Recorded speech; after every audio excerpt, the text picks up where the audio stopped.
Networking and marketing made simple is for you, the business owner who has a product, a service, or a message that you believe in.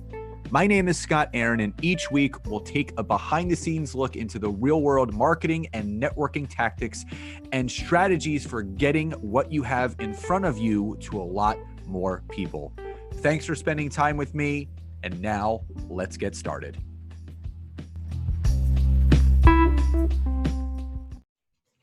So Frank, welcome to today's episode. And I always find it really interesting how people connect and the temperature of what's going on in today's society. And Frank and I met through a mutual friend, Andy Neary, who was a client and good friend of mine. And I've been following Frank on LinkedIn, which is obviously, you guys know, my platform of choice, and just amazing content that he puts out. And I, wanted to reach out, and we had a nice conversation a few weeks back, and he's here now on the podcast. So Frank, number one, thank you so much for being here. And number two, for the listeners that aren't familiar with you and your work, tell the audience a little bit about what you do, but more importantly, how you got into what you're doing. You got it, man. Thanks for having me on.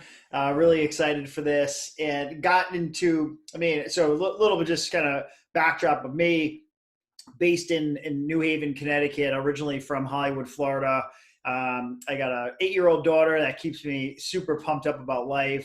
And I'm a family guy, and I got my wife. The three of us are kind of this awesome little team here, especially these last few months being work from home. But so my business, I run a national company in HR technology called EVM. And we work with insurance brokers and consultants and carriers, all kinds of folks to deliver HR tools for health and welfare and employee benefits. And I'm really just, I love what I do. I think, just being passionate about what you do, I get to do it every day. I love the people I work with. I love our partners. So that really excites me. But I'm really someone who I've lived by this philosophy. Every day I wake up inspired to be a better version of myself. And I do that by three points. So learn, create, share. I want to learn something new. I want to create something that didn't exist, and I want to share something with someone. And we're doing that right here. So it's pretty awesome. And I'm just I'm a pretty hyper guy, lots of energy, and I really enjoy life. I have this attitude of gratitude I've been preaching to everyone, and I hope people listen. But I feel like, we're going through some tough times, but I have a lot to be thankful for. And I really am excited for the future as well. So how have you bobbed and weaved through this interesting 2020? I have a wife, I have an 8-year-old. We're kind of living parallel lives. I have a boy, so it's a little bit, he keeps me very, very busy. But how have you bobbed and weaved through this whole thing? Were you working remotely before? Are you working more remotely now? When things do open back up, do you see yourself going back into the workplace? Do you like what you've created at home? What's that transition been like for you? Yeah, lots of opinions there. I think you'll hear from me. So one is, we're a tech firm, nationally based, and we've always had the ability for people to work remote and telework and work from home. So that's sort of been our culture for many years now. When we got forced to work from home and it was the shutdown, we quickly made a pivot. Our office shut down middle of May. So we were middle of March, completely shut down now, about 5 months. But it was a pretty quick cut and dry for us. Kind of everyone was ready for work from home, already approved. So some security measures in place we had to tighten up. But outside of that, it was a pretty seamless process. We really didn't miss a beat there. While we were working from home, we kind of just pulse checking, hey, check-ins with everyone. How's everyone doing? Things working out? What's working? What's not working? And we were like, hey, maybe people want to always work from home. Maybe that's what they love to do. So we sent out a survey, or HR sent out a survey and said, hey, if you want to work from home, let us know. And it'd be a permanent situation. So surprising to me, about half the team was like, yeah, we love working from home. We want to do it forever. I am a report to the office kind of guy. Love being in the office, love being around people, love collabing, which you can do to an extent today. We're still doing that. It didn't go away, but I just love the human interaction. I'm a big fan of that. So I'm in my own office. I got my home office here. It's a dedicated space. I got my setup, my big monitors. I mean, I'm good to go here, but I miss the office. I can't wait for the office to open back up. Loving the family time. I got my daughter. She's actually, I can hear her. She's in the other room there. Said she pops her head in when I'm in meetings and all kinds of craziness. So it's fun to be home. But I miss the office. We will open back up. There's a portion of our staff that in our Connecticut location that's going to want to come back to work.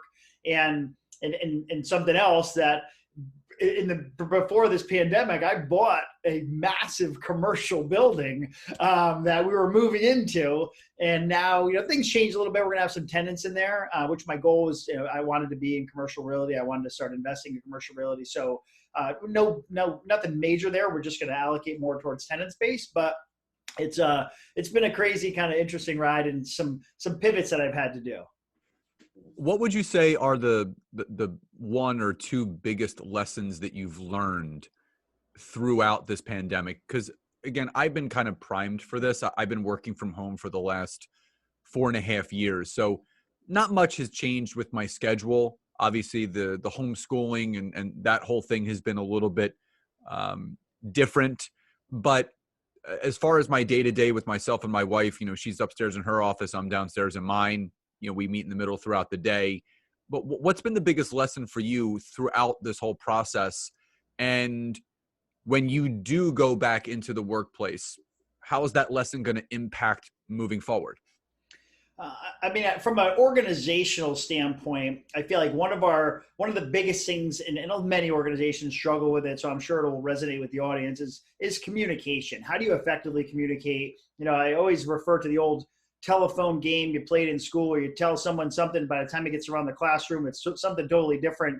Organizations operate that same way. It's by the time I'm the leader of the organization, and sometimes what I say doesn't get to the right people the way I want it to, and sometimes what people want to say, it may never get to me.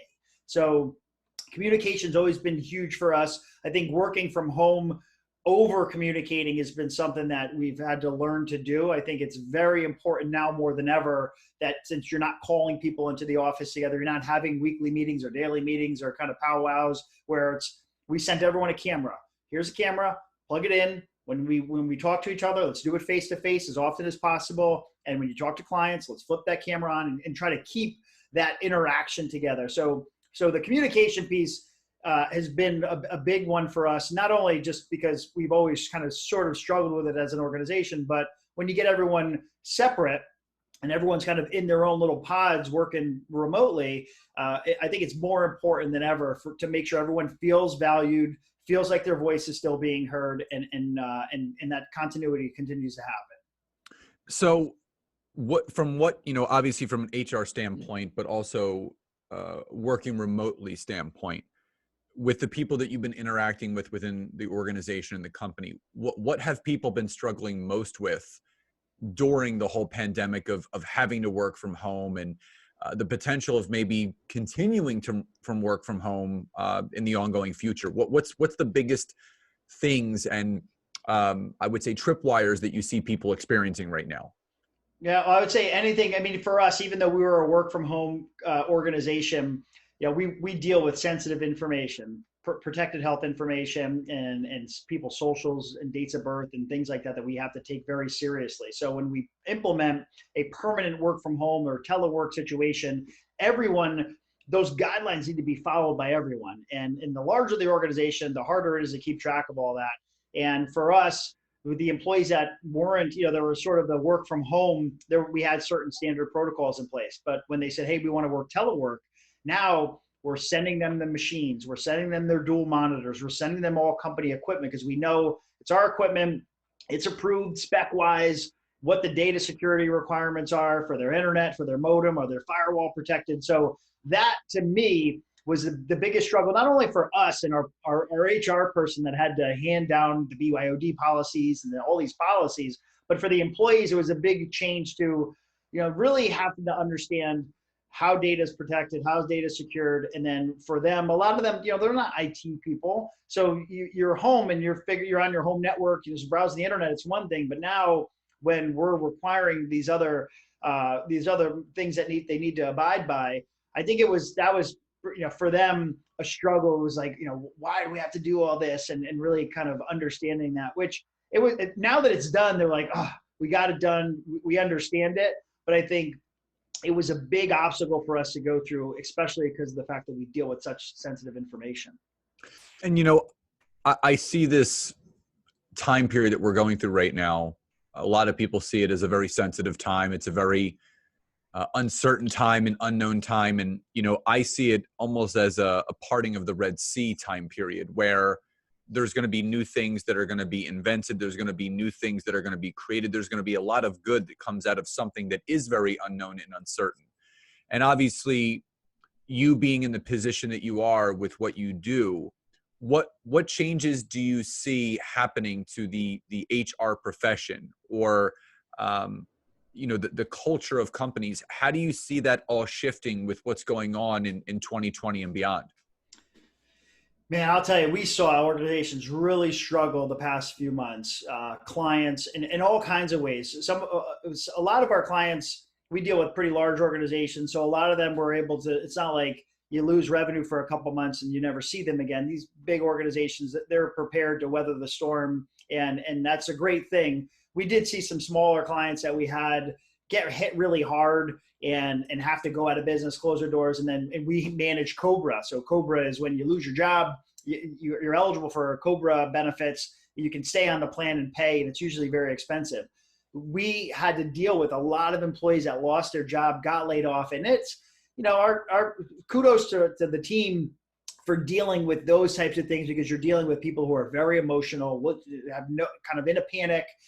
So we've kind of all in that mix really dealt with the HR team that many of them were not prepared for what happened with people being forced to stay home. They're dealing with so much. And then our technology is employee self-service. So it's meant to help them, because it's self-service means laptop, desktop, smartphone, tablet. They can access it from anywhere at any time, which helped them. But I think a lot of the employees, it was a must to use the technology. And the fact that HR is not only just focused on health and welfare, but they got payroll going on, they got all shifts they need to get covered, they got employees that are going through dealing with COVID or working with protecting a family member who's dealing with COVID. So there's all those craziness, and we're sort of embedded in that process with the team, either on the employee or the employer side. So it was crazy and pretty hectic. But I would say, overall, we did what we could where we could. And I think our partners really appreciated that.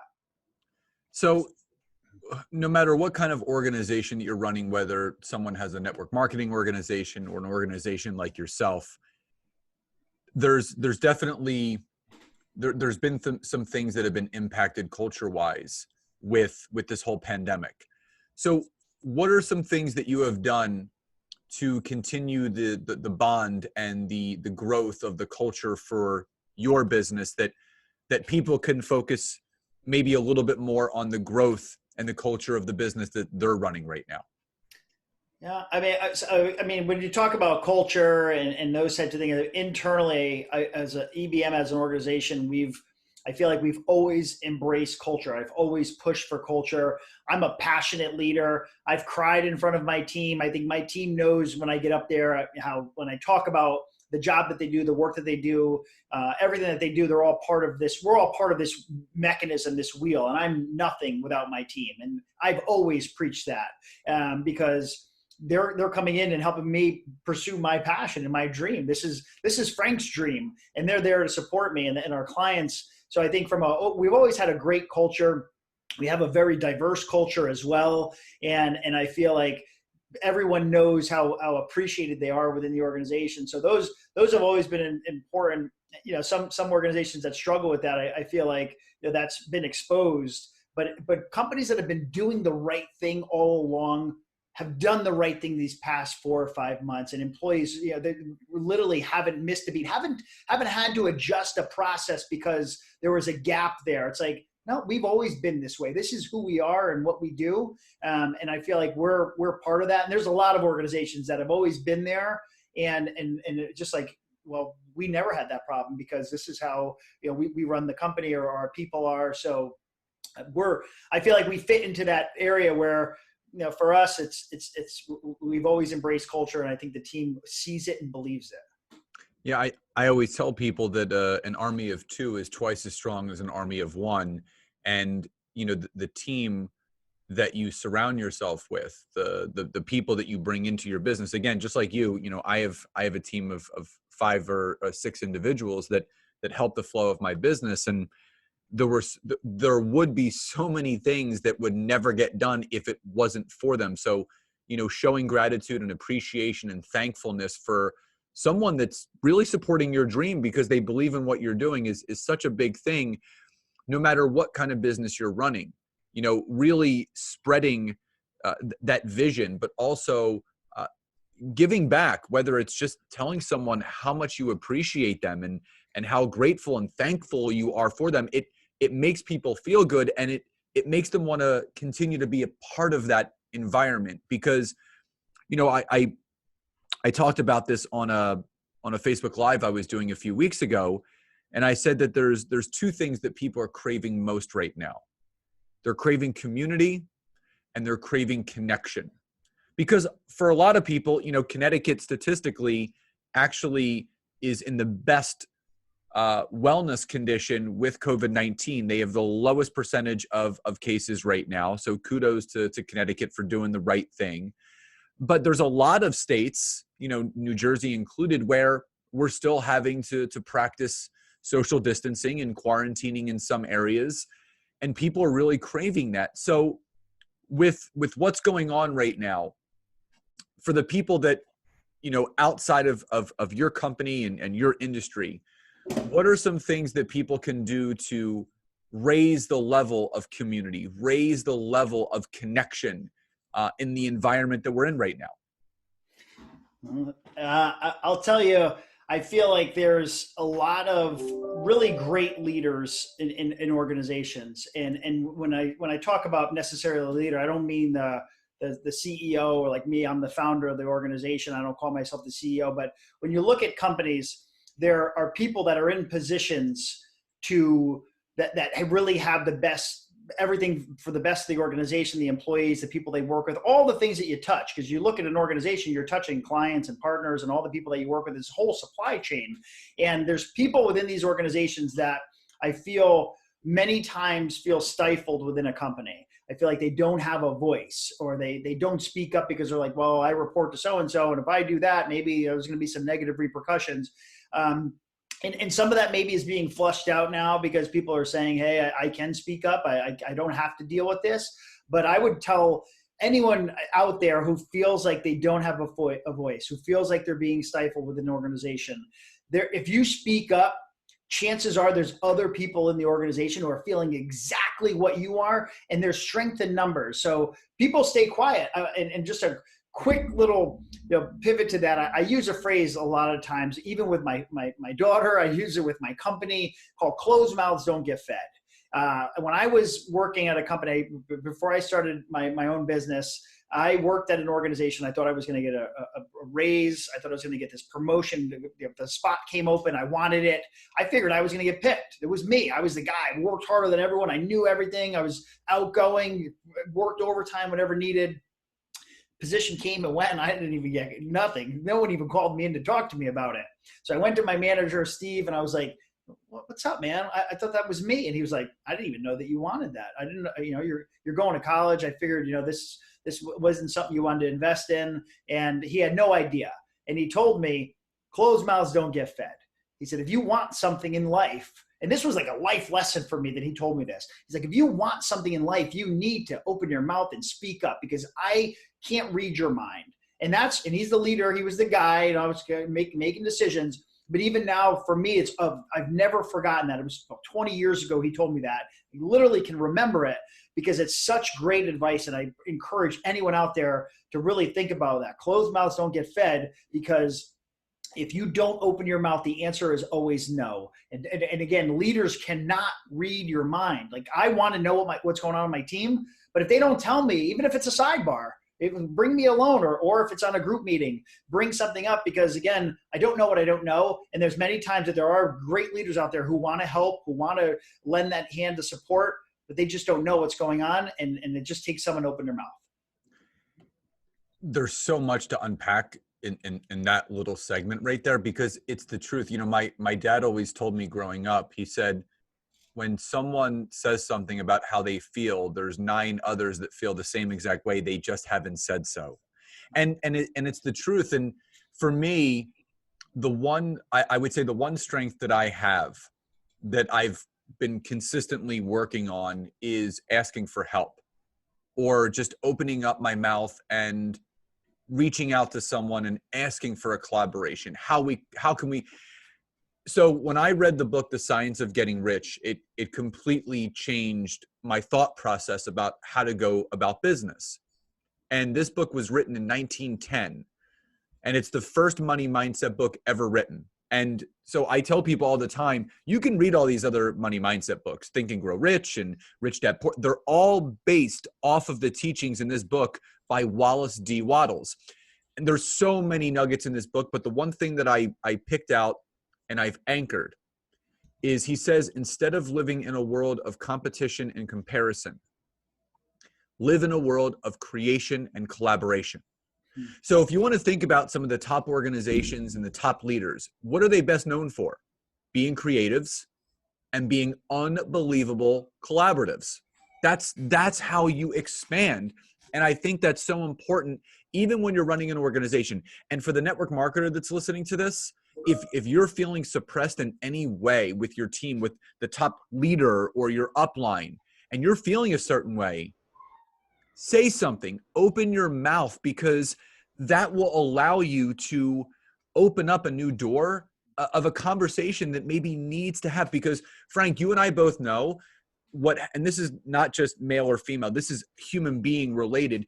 When you suppress a feeling and you stuff it down, it will turn into something else. It'll erupt into an abrasive comment, or resentment or anger. So whenever I always say this to my wife, like it would be, you know, we were at my sister's doing a social distance double date. They were on one side of the deck, we were on the other. And they asked us if we wanted to play beer pong. And, you know, Nancy was kind of like just indecisive. I'm like, listen, speak your truth. Do you want to play or not? And she goes, I don't want to play. I'm like, perfect. So we're going to do something else. So speaking your truth and letting people know how you feel is so important when you're running an organization, when you're leading a team, but also when you're part of that team and you're part of the organization. So with what you found, communication, no matter what form of business you're in, how important is communication for succeeding in what you're looking to achieve? It's everything hinges on the proper communication. The success of an organization hinges on the team's ability to communicate, no matter where, if it's a peer-to-peer and you're in the same kind of role, or it's a superior that is speaking to someone who's, you know, maybe on the accountability chart in a different spot. I feel like that piece internally is the success of the organization. We run, for anyone out there who's a business owner, I'll give you if you've never heard of it, we run what's called EOS. It's called the Entrepreneurial Operating System. If you don't know about it, check it out. There's a book called Traction. It's a great book you could read, and it kind of surrounds it. So Gino Wickman. And so EOS is actually, it's basically like, if you think of Microsoft or Apple as your computer operating system, it's how the organization operates. So we have the core values, we have how we communicate, right people, right seats, accountability chart, all these things, you know, a 1-year plan, 5-year plan, 10-year plan. And what the premise of it all is, if you talk to Frank and you have a conversation with me about the organization, where we're going, all these things, and then you go pull out someone else who's been on my team, you know, maybe 6 months or whatever like that, they should be hearing and talking the same way as I am about the organization and about what we believe in and what we're trying to do and what we're trying to accomplish and what our mission is. So I feel like that piece there, we implemented EOS because we really wanted a framework there. And that was something that a lot of other entrepreneurs that I know are like, you got to do EOS. But that piece there, it's everyone talking the same language. And for me and my team, I'm accessible. They want to reach out to me. They got you call me, you could text me, you can call me. If you ever need something for someone my team knows, reach out to me. I will help you. Anything that I can do for you, I'm going to do.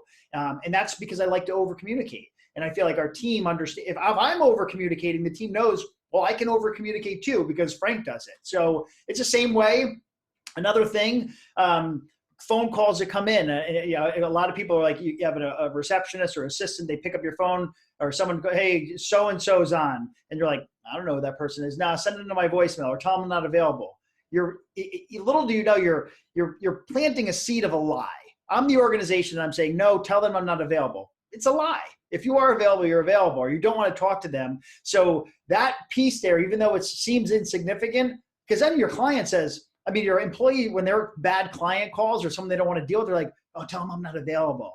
If Frank does it, I do it. And that's the same thing. It's just a different scale. And that's, again, you as every eyes are on the leader. And when you do something, there's all these people that are watching what Frank does. And if Frank does it, how come I can't do it? And it's not because I'm the owner. You can't do it because I'm the boss. No, it's not fair. So I feel like those are things there that, that's kind of, again, back to culture. But I think a lot of organizations that do things right, that is the norm. I always tell people that those in your organization will do everything that you do, and they won't do everything that you don't do. And that's they watch what you're doing and they mimic and mirror. So if they're looking up to you as the leader, you have a responsibility to carve the path and show the way of how people should show up, because again, we're all learning from each other. Now, you have a significant presence on LinkedIn, and that's how I first saw and heard about you. And my obviously that's part of my business. I teach LinkedIn, and I love it as well. For the listeners, how important has your presence on LinkedIn during COVID-19 and before and moving forward been for you, your organization, and your business?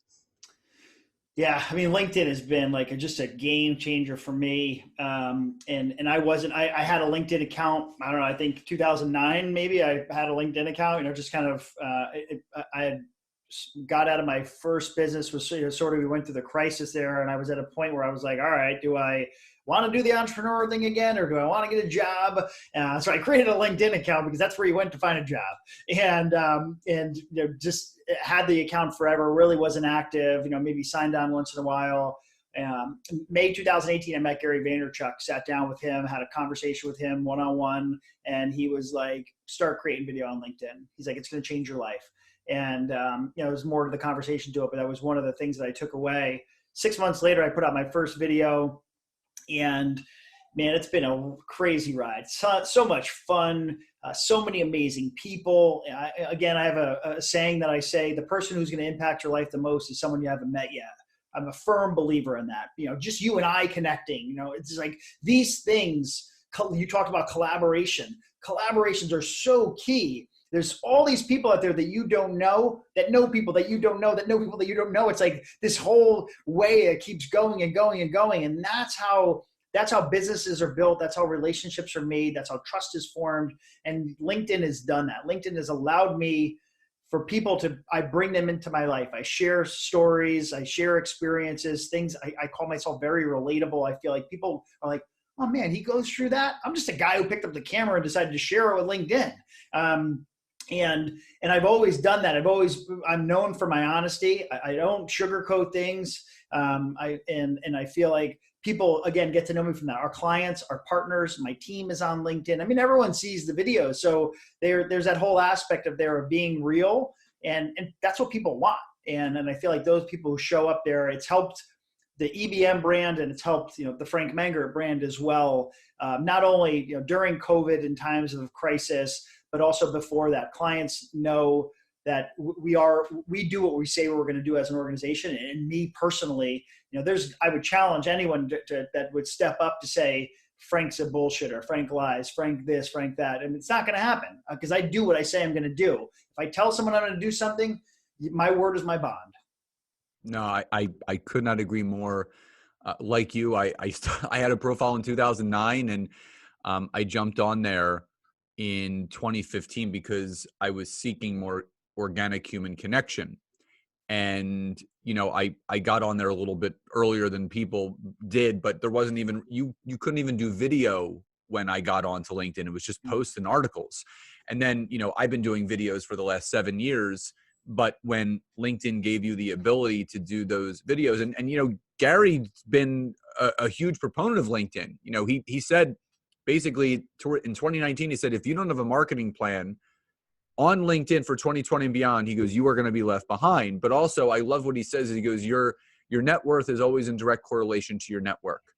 And the fact that LinkedIn allows you 30,000 organic connections and then all the followers after that, you're going to impact a serious amount of lives if you truly use it the right way. And Frank, I love everything that you do on the platform and what you stand for. It's really what drew me to want to connect with you, because, you know, LinkedIn is a place where you want to educate and inform your audience. You want to leave them better. You want to be true, genuine, authentic, and real. And that's everything that you stand for. So before we wind down and I get to my final question, what's the best way for the listeners to find out more about you, what you do, and how you could potentially help them? Yeah, I mean, the easiest way to find me, if you're on LinkedIn, would be LinkedIn. It's just Frank Mengert. You'll find me there. You can search the hashtag Frankie Baby. That's an easy way to find me too. All my content is tagged there. And yeah, business-wise, my website is www.𝐿𝐿𝐿𝐿𝐿𝐿𝐿𝐿𝐿𝐿𝐿𝐿𝐿𝐿 if echoboymarry.com. That's all business-related stuff. But that, if you're looking to reach out, LinkedIn's the way. Send me a DM. Happy to connect. Awesome. And all that information will be in the show notes for you guys to check Frank out and connect with him. Definitely, absolutely watch what he does on LinkedIn. It's amazing content that you can apply to any business. So Frank, final question before we sign off. What does success truly mean to you? I love the question, man. I'll tell you before I answer it, I want to say you run a great show, man. This has been this is awesome. Your show has been great. I've been on a lot of podcasts, and I don't think I've ever said this to anyone, but you run a hell of a show, man. So pretty awesome. Success to me, that's great things. I love that. Success to me is not, material things, models and bottles and boats and jets and fashion and people showing off stacks of cash. 20 years ago, that's what success was to me. A young guy, I'm like, I need to have this. I want to have this. Car, house. When you have money, and whatever that money account means to you, but when I got money, I was like, that stuff didn't matter to me, because when you can afford to buy essentially whatever you want, success is no longer about money, because now you have it. So success, as I'm going to be 43, 42-year-old Frank, success is the things. If you strip away all the stuff, you take away my car, you take away this house, you take away all those things, what's left and who is left? And that's success to me. My family, I'm healthy. Every day I get to wake up doing what I love. I have the freedom to do whatever I want, and we don't want for anything. I think those are things that people forget about. I came from nothing, man. I was poor, very poor family. I know what it's like to have nothing, and I think people that grow up and they like had nothing and achieve whatever success means, most people will never forget where they came from. And if you stay grounded there and you don't forget where you came from, success, when you get there, whatever success means to you, whatever some people look at it as this destination, but it's a journey. I think it will evolve, and hopefully you find whatever that success is. But for me, it's nothing tangible. It's all about the people I'm surrounded with. It's the freedom that I have. So awesome question, and I love it.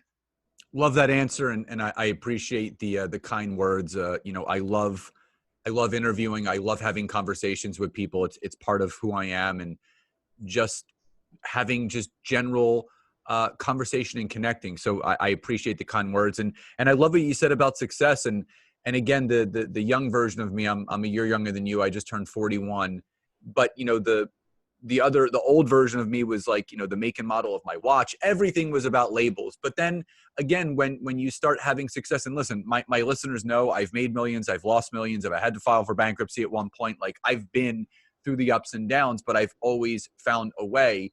And I always tell people, success to me is living life by design and being, as my friend Michelle Scaff says, being a life architect. How do you want to design your life? How do you want to live it? And again, I get to wake up, my wife gets to wake up, and we get to do what we love every single day. And that is such a blessing. And for the listeners, that could be your entrepreneurial business, or it could be you working for a great organization like Frank's. If you love what you do, you're living a good life. So Frank, number one, thank you so much for being here. Number two, I appreciate you so much for sharing your wisdom and your knowledge with my listeners, and just grateful for you and your connection. And thank you again for being here. It's been a true honor, man. I really appreciate it. Thank you very much. Absolutely. So again, as always, guys, wherever you're listening to this to, take a screenshot. You can DM myself or Frank on LinkedIn, Instagram, wherever you are. Let us know your feedback, your takeaways, your big aha moments. So again, please enjoy the rest of your day, and I'll talk to you next time. Bye-bye, everybody.